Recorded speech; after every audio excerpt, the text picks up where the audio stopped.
नमस्कार साथियों, मैं जीएस राजपूत एक बार फिर आपके अपने परिवार एकलव्य क्लासेस झांसी में आपका स्वागत करता हूं। चलिए साथियों, जैसा कि आप मेरे पीछे देख रहे हैं,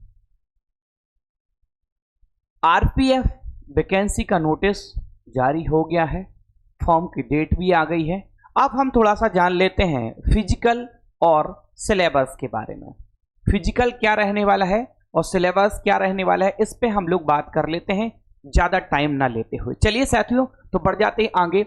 अब देखो, आपको पता है कि जो आरपीएफ कांस्टेबल है उसमें भर्ती आई है। अगर हम बात करते हैं यहाँ पे, देखो आरपीएफ कांस्टेबल की जो भर्ती आई ना साथियों, कांस्टेबल की अगर भर्ती की बात बोली जाए तो 4208 भर्तियां हैं। और अब एसआई की बात की जाए तो 452 वैकेंसियां हैं। अगर हम टोटल वैकेंसियों की बात कर लेते 4660 है। अगर हम बात करते कि फॉर्म कब डाले जाएंगे तो 15/4/2024 से फॉर्म डालेंगे और 14/5/2024 तक फॉर्म डलते रहेंगे।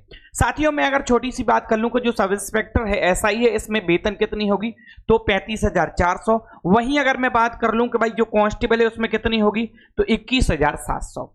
ठीक है, तो ये तो वैकेंसी की बात हो गई। अगर हम अब बात करते हैं कि सिलेबस क्या रहने वाला है, क्या क्या चीजें रहने वाली हैं, कौन कौन फॉर्म डाल पाएंगे, कौन फॉर्म नहीं डाल पाएंगे, तो बढ़ जाते हैं आगे, समझने का प्रयास करते हैं साथियों। ठीक है, सेशन को लाइक जरूर करना है और उन बच्चों तक जरूर पहुंचाना है जिन बच्चों को पूरे सिलेबस और फिजिकल के बारे में पता नहीं है। चलिए साथियों, बढ़ जाते हैं आगे।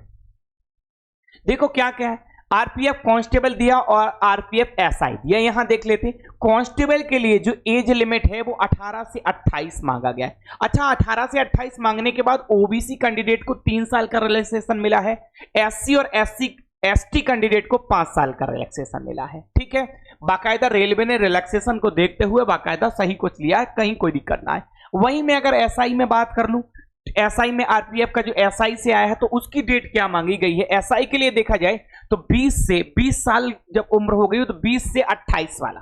अच्छा, यहां पे भी फिर से रिलैक्सेशन दिया है, यहां से ओबीसी वर्ग को यहां फिर 3 साल का 3 वर्ष का रिलैक्सेशन है और एससी और एसटी वाला है तो यहां 5 साल का रिलैक्सेशन बरकरार है, कोई दिक्कत ना है। अच्छा, अब हम देख लेते हैं एलिजिबिलिटी क्या रहने वाली है। अगर कांस्टेबल की बात की जाए तो हाई स्कूल पास जो बच्चा है वो कांस्टेबल का फॉर्म डालेगा, कहीं कोई दिक्कत नहीं है। कोई भी किसी भी सब्जेक्ट से हो और कितने ही नंबर आए हो, हाई स्कूल पास होना चाहिए साथियों।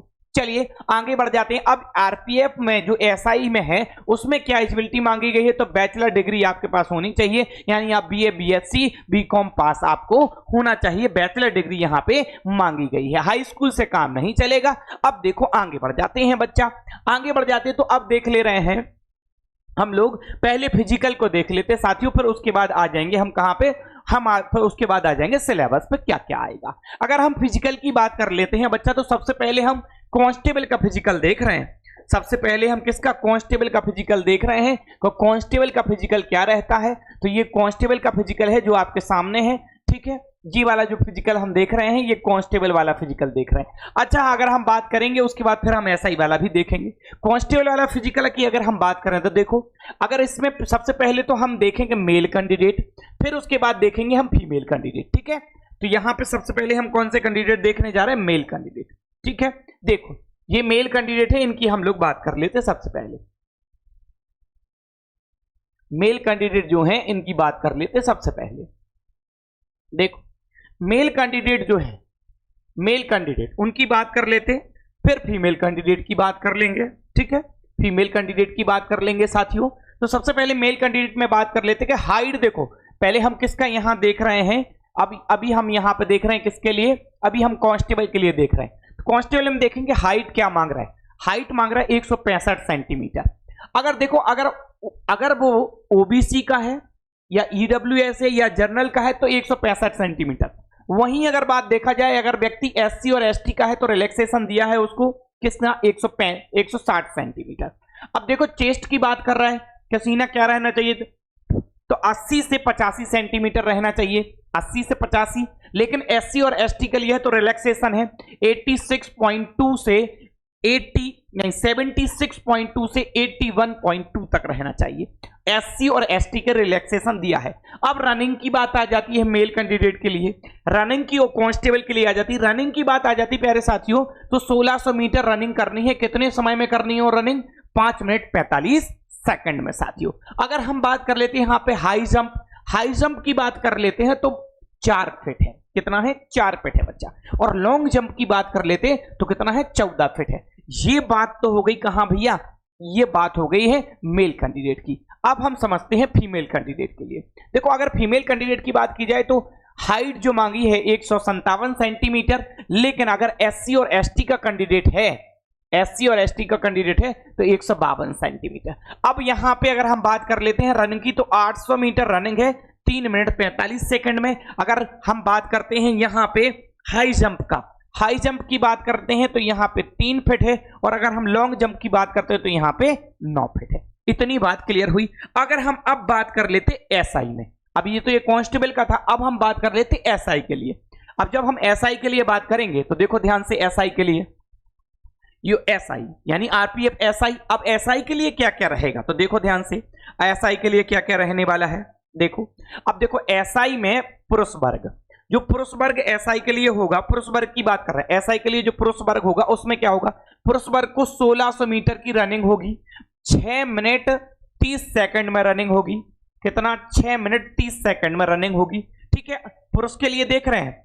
वहीं अगर हम देखें, अगर यहां पे लॉन्ग जंप मांगेंगे पुरुषों के लिए तो 12 फीट लॉन्ग जंप मांगेंगे।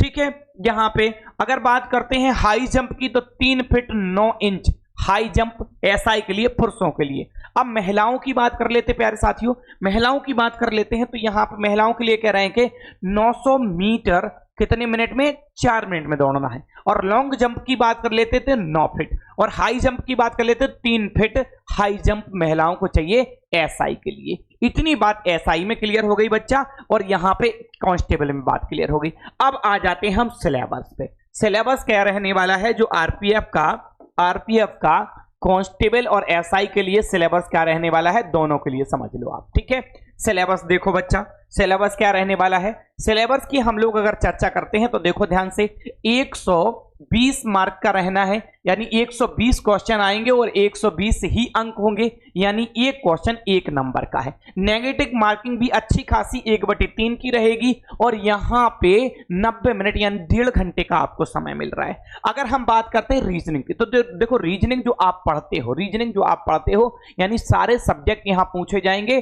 ठीक है, वर्बल नॉन-वर्बल सारे सब्जेक्ट आएंगे रीजनिंग में। 35 क्वेश्चन आएंगे, 35 नंबर के होंगे। आगे बढ़ जाते हैं मैथ्स के भी सारे चैप्टर होंगे लगभग मैथ्स में भी, और 35 क्वेश्चन मैथ्स के पूछे जाएंगे। जीके जीएस में भी बोला जाए तो पॉलिटी से आएगा, पॉलिटी के बाद फिजिक्स और बायो का भी रोल अच्छा खासा देखने को मिलता है, ज्योग्राफी से भी चीजें मिलती हैं, स्टैटिक्स से भी, यानी जीके जीएस को भी थोड़ा थोड़ा वो सभी जगह से पूछेगा। तो ये सिलेबस की बात हो गई बच्चा, और वहां पे हमने फिजिकल की बात की है। तो एक ही वीडियो में दोनों बात आप समझ लें कि सिलेबस क्या रहने वाला है, और ये उसी वीडियो में आप ये भी समझ लें कि फिजिकल क्या रहने वाला है। अगर आपका कोई साथियों क्वेश्चन है तो बिल्कुल आप कमेंट बॉक्स में क्वेश्चन को छोड़ दें। ठीक है, कमेंट कर दें, उसका जवाब आपको दिया जाएगा। जय हिंद साथियों। वीडियो अच्छी लगी हो तो लाइक और शेयर करना नहीं भूलना है।